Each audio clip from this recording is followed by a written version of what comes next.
អូណាហ៎តោះតើលេងមួយបងពីរនាក់អី อะไรนะ ចង់ទៅហាន់តែមួយពីរនាក់ เอ๊ะทานเป็นปูนปีเนี่ย ស្អាត ฮันน่ะนะ អីទៅភ្នំទៅអីទៅ หืม ទៅពីរនាក់បង อะไรเตยจังอะไรบางไงตรงกูตักสั้นจำเตย អូខេ អូនមេកអាប់អផ្លេសិនចឹង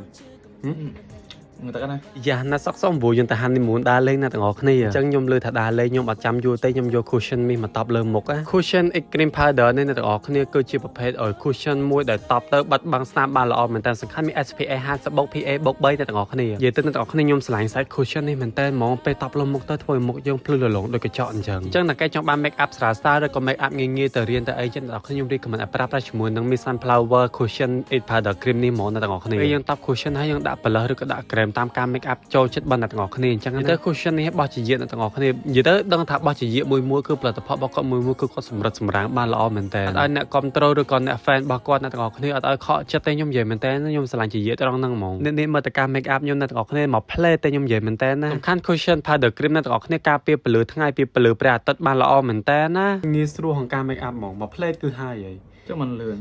មិនក៏ទៅហើយក៏ម៉េះ គេដោះសាប៊ូមី ដល់ស្ប៊ូ តែមិនអត់លឿនចឹងទៅឥឡូវហ្មងហី តែឡើយថ្ងៃបងទៅហើយហ្នឹង មកទៅចឹង មក play ទៅណាខ្ញុំនិយាយមែនតើមក play ហ្មង អត់5នាទីហង បែរងុយទឹកភ្លាមអត់ហើយភ្លាមត្រូវទៅឥឡូវប្រើអញ្ចឹង